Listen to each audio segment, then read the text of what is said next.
শবে বরাতে আমরা কম বেশি সবাই হালুয়া তৈরি করি।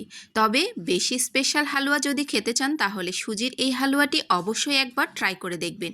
এত বেশি মজাদার হয় আর তৈরি করা তো একদমই সহজ।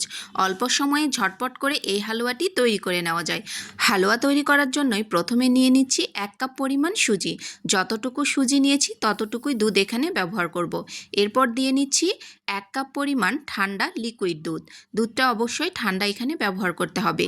এরপর দুধ এবং সুজি একটু ভালো করে নাড়াচাড়া করে মিলিয়ে নিতে হবে, যাতে দুধের সাথে ভালো করে সুজিটা মিলিয়ে যায়। এই পর্যায়ে আমি সুজিটাকে সাইড করে রেখে দেব। এখন চুলার উপরে বসিয়ে নিয়েছি একটি প্যান আর দিয়ে নিয়েছি 4 টেবিল চামচ পরিমাণ রান্নার তেল। এই তেলের মধ্যে দিয়ে নিচ্ছি 3 টেবিল চামচ পরিমাণ চিনি। মিষ্টিটা অবশ্যই আপনারা আপনাদের পছন্দ অনুযায়ী ব্যবহার করবেন। এই তেলের মধ্যেই চিনিটাকে ক্যারামেল বানিয়ে নিতে হবে। তো চুলার জালটাকে মিডিয়ামে রেখে নাড়াচাড়া করে আমি চিনিটাকে ক্যারামেল বানিয়ে নিয়েছি। তো দেখুন চিনির কালারটা একদম চেঞ্জ হয়ে এসেছে। এই পর্যায়ে এই চিনি এবং তেলের মধ্যে যে সুজিটা আমি ভিজিয়ে রেখেছিলাম পুরোটাই এখানে দিয়ে দেব। এরপর অনবরত নাড়াচাড়া করে এই হালুয়াটাকে রান্না করে নিতে হবে। এই পর্যায়ে নাড়াচাড়া থামানো যাবে না।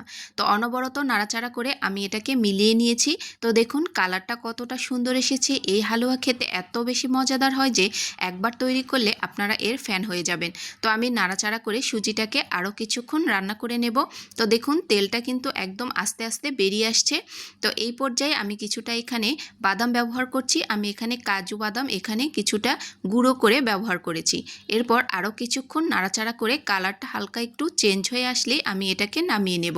তো এই পর্যায়ে দেখুন হালুয়াটা কিন্তু একদম দানাদার হয়ে গেছে আর এটা হয়েও গেছে। এটা রান্না করতে অনেক বেশি সময়ও লাগে না আর খেতে বেশ মজাদার হয়। এরপর আমি যাতে করে এক্সট্রা তেল রয়ে গেছে সেটা বেরিয়ে আসতে পারে, তো এরকম করে রেখে দিলে তেলটা একদম আস্তে আস্তে করে বেরিয়ে আসবে। তো হালুয়াটা হয়ে গেছে, এটাকে আমি সার্ভ করে নেব। আর তেল যতটুকু বাড়তি ছিল এটা বেরিয়ে এসেছে। আমি এটাকে একটা সার্ভিং বলে উঠিয়ে নিয়েছি। তো দেখুন কালারটা কতটা সুন্দর হয়েছে। তৈরি করা একদমই সহজ। মজাদার এই হালুয়াটা অবশ্যই আপনারা বাসায় একবার হলেও ট্রাই করে দেখবেন। তো আজকের রেসিপিটি আপনাদের কাছে কেমন লেগেছে? যদি ভালো লেগে থাকে অবশ্যই ভিডিওটি শেয়ার করে দিয়ে যেতে ভুলবেন না। এই পর্যন্তই, সবাই ভালো থাকবেন। আল্লাহ হাফেজ। আসসালামু আলাইকুম।